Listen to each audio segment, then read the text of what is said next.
The human eye is a miraculous instrument, perceptive, sensitive, forever tuned to the pulsating wavelengths of light.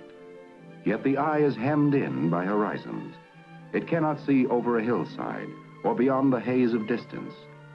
To extend the range of human eyesight, man developed marvelously sensitive instruments, binoculars.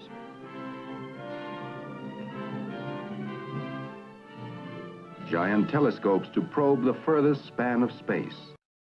But I see through you! Hey guys, how's it going?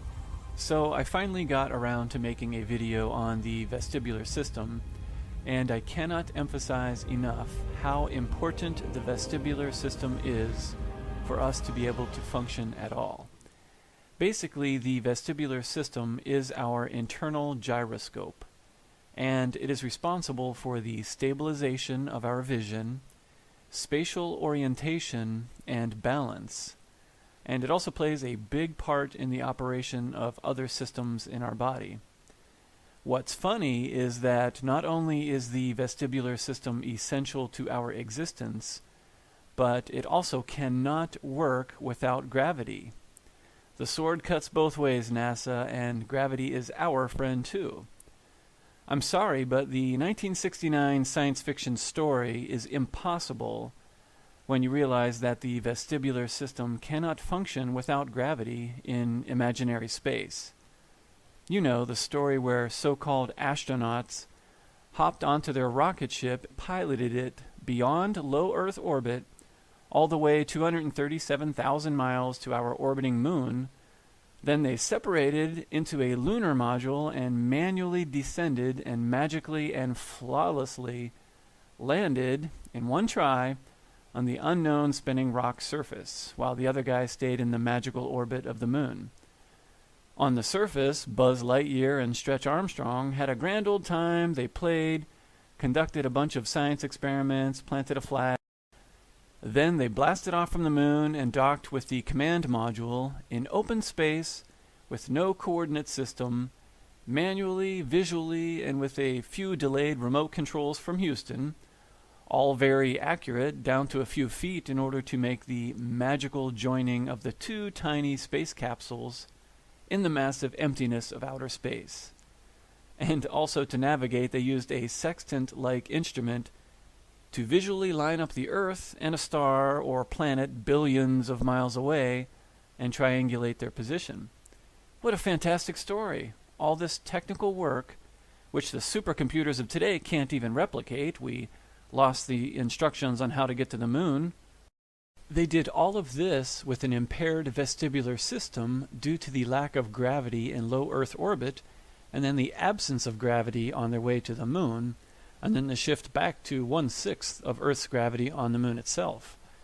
One of the biggest problems with these claims is that the vision stabilization feature of the vestibular system would have been impaired for these astronauts. The vestibulo-ocular reflex, as I mentioned in my gyroscopic eye video, is what enables us to have a stable field of vision. This means that your vestibular system detects gravity and then uses the vertical orientation of gravity to stabilize your vision. When you move around, look around, or operate controls, your field of vision is stationary. Things don't move every time you look around or move even slightly. The muscles in your eye will compensate for head movements or rotations so that you can function properly. Without this feature, every slight movement will cause your field of vision to shift or tilt or even spin, which usually leads to vertigo and sickness. Now, NASA is really in a pickle here when it comes to the vestibular system. The very brief mentions from anyone at NASA on this subject are that you quickly get used to it and can work in any position, upside down, whatever. Well, the problem is, the only way for that to be true is if your eyes are not detecting gravity and not trying to stabilize your vision. However, if your eyes are not stabilizing your vision, every head movement will cause your vision to shift, making it impossible to function or accomplish the simplest of tasks.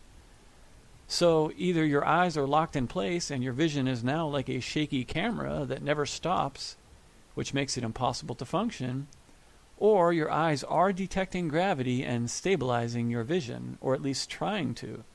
But then if that's the case, you cannot work so easily upside down because you would know you're upside down. You would feel the difference. You see, this really is a catch-22 for space claims. The moon landing story is particularly suspect because on the way to the moon, there would not have been any gravity at all, so there could not have been any vision stabilization at that point. And yet we're supposed to believe that with a shaky field of vision, which makes most people sick with vertigo to the point of not being able to move at all, the magical NASA astronauts manually piloted 2 spacecraft to a spinning rock and landed. Vision stabilization is dependent upon gravity. Otherwise, there is no reference plane for it to stabilize to. Either you have vision stabilization, which makes working upside down not so easy, or you don't, which makes functioning at all not so easy. So either way, I have never heard a good explanation from NASA about how astronauts can function in microgravity, or exactly how they deal with the vision stabilization feature, or lack thereof. And by the way, the NASA researcher speaking in this video is Joan Vernikos, and I actually like her work on gravity and how it is essential for life, sort of like radiation. She is one of the few people out there sounding the alarm on how bad sitting is for our health. She stresses how simply standing up every 20 minutes will do more for your health than exercise. Now, I don't know why she doesn't see some of the inconsistencies at NASA. I don't know if she knows that there's something wrong or if she is oblivious to it, but I never thought I'd live to say this when in the first, because there was such an emphasis on the vestibular system in NASA in the early days, and always has been.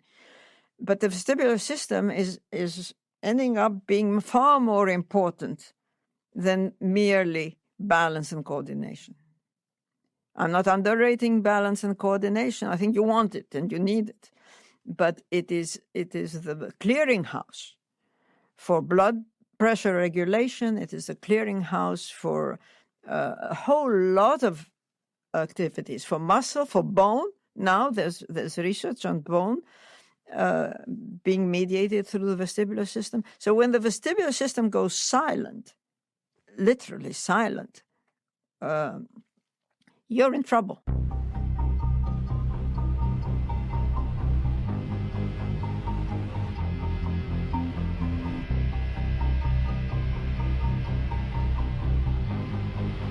All I'm offering is the truth. In debt, your payments past due. Your life just races past you. Wake up, the Matrix has you. Wake up, the Matrix has you. We are enslaved like cattle, held back with chains and shackles. Wake up, the Matrix has you. Wake up, the Matrix has you. In debt, your payments past due. Your life just races past you. Wake up, the Matrix has you. Wake up, the Matrix has you. We are enslaved like cattle, held back with chains and shackles. Wake up, the Matrix has you. Wake up, the Matrix has you. There is a hidden agenda at play. Same old bullshit, but a different... The human ear is divided into 3 compartments: the external ear, middle ear, and inner ear. The inner ear contains the spiral-shaped cochlea, where sound waves are transduced into neural signals, and the vestibular complex, which contains the receptors for our sense of equilibrium. The central, egg-shaped cavity is the vestibule, which contains a pair of membranous sacs, the saccule and the utricle. Inside the utricle and saccule are hair cells similar to those in the organ of Corti.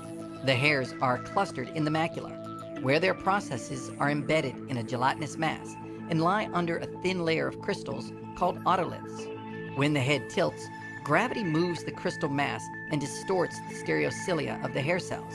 This is how the saccule and utricle provide information about position with respect to gravity.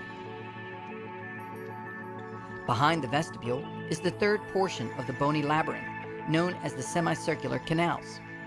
The canals project from the posterior region of the vestibule and are responsible for the detection of head motion in 3 spatial planes. The anterior duct senses forward and backward motion. The posterior duct detects moving up and down. The lateral duct senses moving left to right. Each canal contains a membranous semicircular duct where angular momentum is sensed.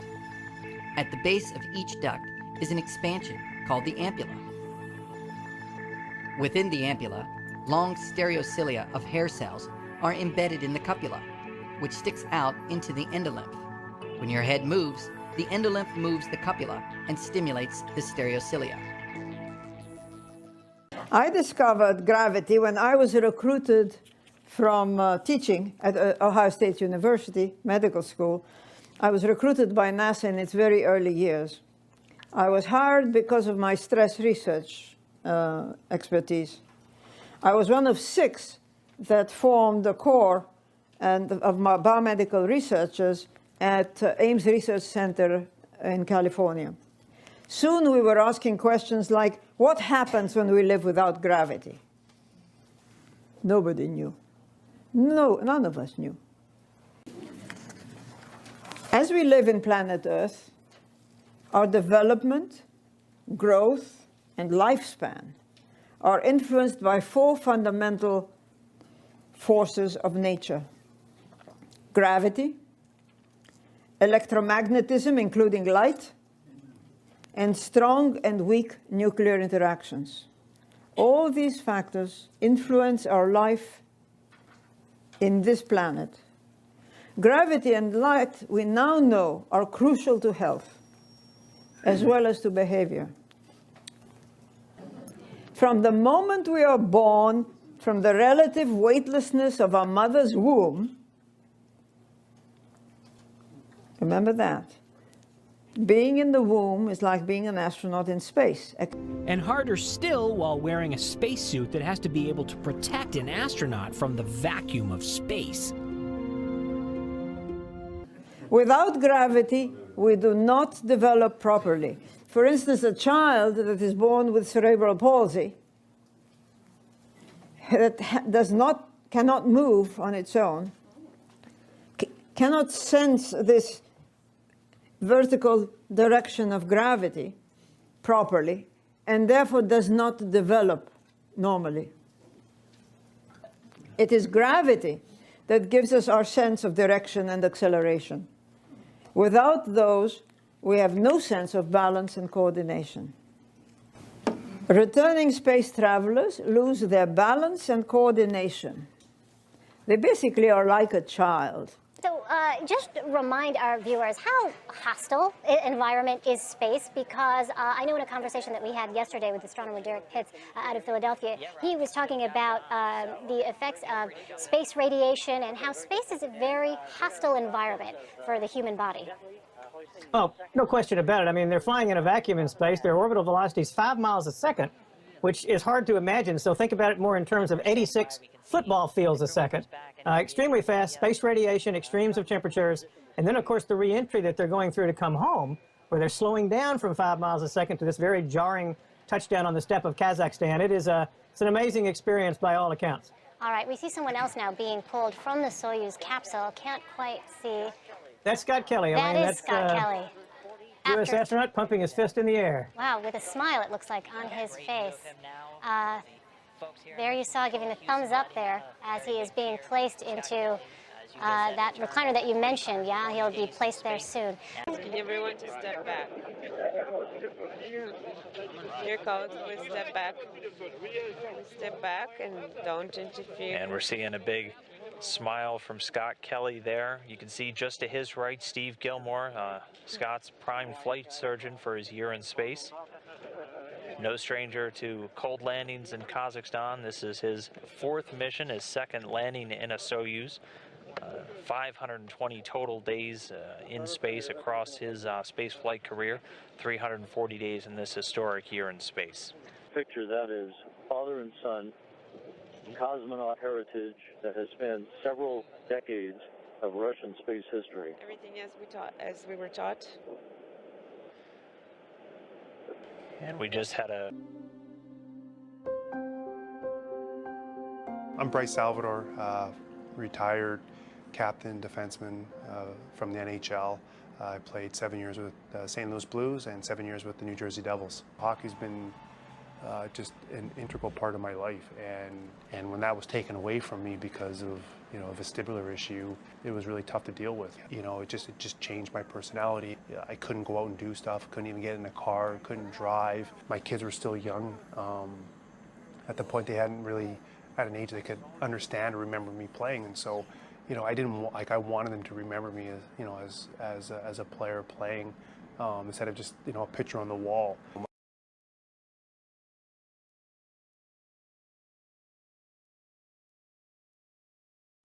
And also in your inner ear, you have these 3 little tubes that are filled with fluid, and those are your interostation tubes. Those tubes help you get a sense of which way is up and which way is down. Well, the second you get into space, none of that works. Because if you're here in space, you can work on the floor, you can work on the ceiling, you can work on the walls, you can work right side up, upside down. And it's very, very disorienting. So when you first get into space, one of the first things you have to do is really kind of come to appreciate that, okay, I'm in space now and I can really work in all 3 dimensions. I'm not limited to just working in one plane.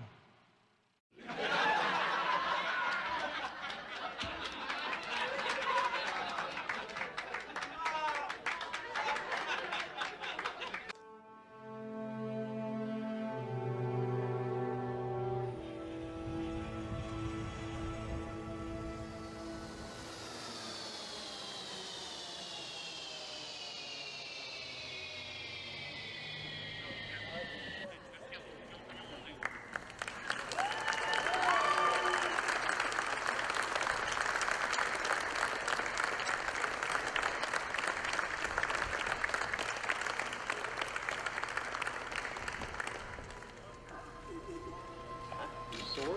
Yeah, a little bit. A little bit. Tired? How's the dizziness? A little dizzy. Yeah. You got bigger. I feel like she's almost as big as Sandy. Here, you grow inches, you grow out.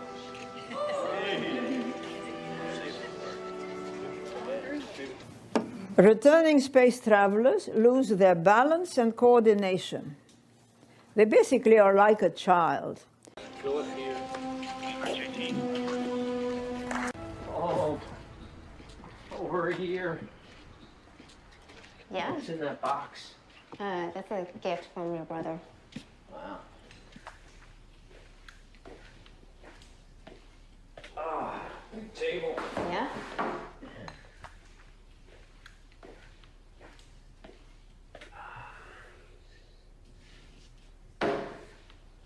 This is crazy.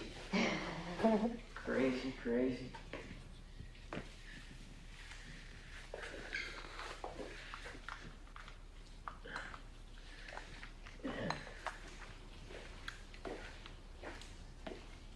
You want a banana? No. Funny. A lot of beer, though.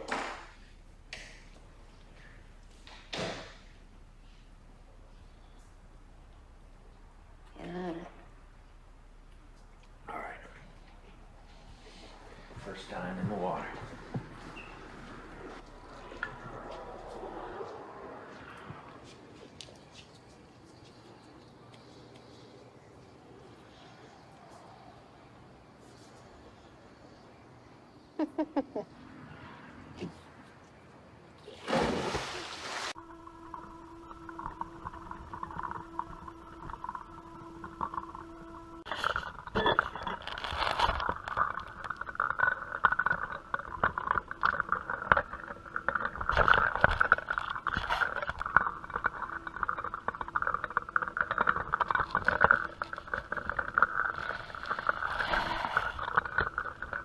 Oh, man, that feels good.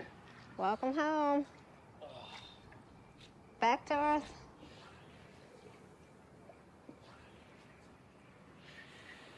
I wanted to do that for a whole year.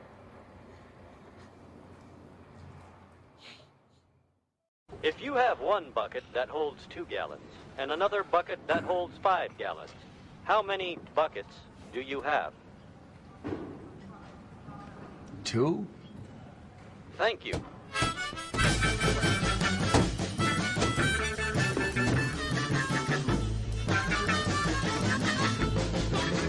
Lord, I wonder what's got the matter. I'm trying.